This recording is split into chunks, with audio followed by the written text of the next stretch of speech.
Happy Tu B'Shvat, everyone. Happy Tu B'Shvat. Thank you very much for that. This is a story that I heard from one of my teachers when I was in YU.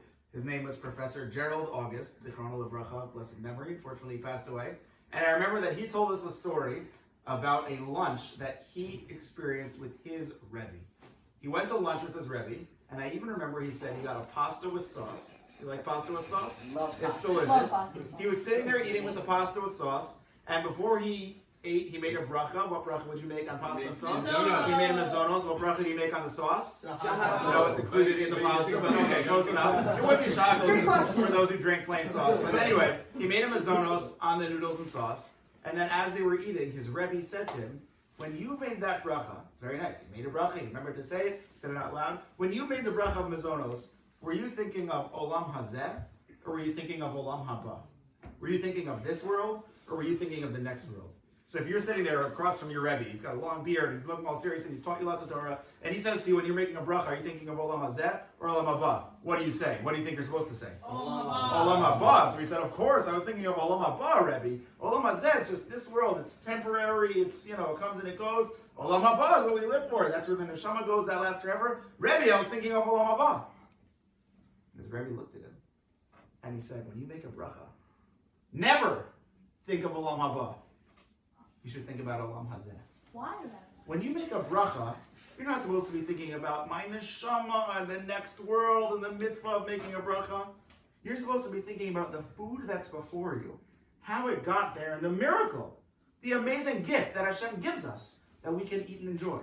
When you're looking down, and I remember him explaining it in detail, when you look down at your plate of pasta and sauce, you should think about, where did this sauce come from? The sauce is delicious. Did it grow from a sauce tree?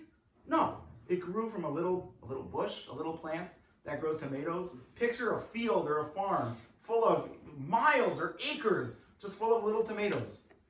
Tomatoes that sprouted out from the dirt. Tomatoes that one day were underground while the field was covered with snow maybe. And then slowly it sprouted day by day. And then little buds came. And then there were little green tomatoes. And slowly over time they became orange and then they became red. And right at the perfect time they were picked by somebody, by a truck, by a person who actually picked these tomatoes off the vine. And then he carried the tomatoes, or he drove the tomatoes to some manufacturing place or some factory, where in some big machine they crushed the tomatoes until there was a huge vat full of tomato pulp. And then they seasoned that and added some preservatives, whatever, and then they jarred it or canned it, and they put it on a truck, drive it from who knows where to who knows where. And then your restaurant went and bought a whole case of tomatoes, and then they heated it up or blended it or whatever, added some seasoning or spices. That's where your tomato sauce comes from. Hashem gave you tomatoes from the ground, beautiful, perfect tomatoes, and gave us the ability, the wisdom, the resources to be able to take the tomatoes and make them into tomato sauce. Think about your pasta. There was stalks of wheat that were just growing out of the ground. And someone came and harvested these stalks of wheat, cut them down. And then he pulled off the grains and he crushed them up. He ground them into a fine flour. He mixed the flour with water. He baked it, he cooked it, he dried it, whatever it is that they make, however they make pasta. And then just think about it. And that's only the beginning. What about the spices? Maybe there's oregano here. That comes from an herb, or some basil, or some pepper. When you say a bracha, you think of Olam Hazeh, all of the amazing things that our world is full of. All of the amazing gifts that Hashem gives to us. That's what Hashem wants to do. Just stop and think for a second before you eat a cinnamon bun.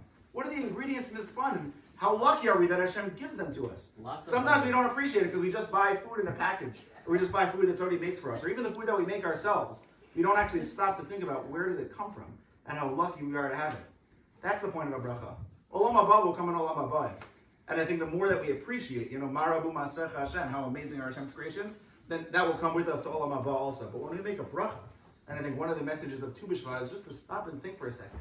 How beautiful, how delicious a fruit tree is, a vegetable is. How amazing it is that there are plants that come from the dirt and produce just amazing, delicious things that you can either eat or that you can change into something else that we can eat. Hashem gave us the wisdom to take what He gives us and to make it into even something even greater or more delicious, or that we want even more. So next time you pass a tree, or next time you eat a fruit, or next time you eat anything, remember to say a bracha on the noodles, but not on the sauce. And remember to stop. And when you say that bracha, think about Olam Hazeh. Think about this world, planet Earth, the beautiful land, the beautiful gifts that Hashem gives us, and say, really, from the bottom of our heart, thank you to Hashem. Happy Tu B'Shvat. השקדיה פורחת ושמש בזורחת, ציפורים מראש כל גג מבשרות את בואי חג. ט"ו בשבט הגיע, חג לאילנות.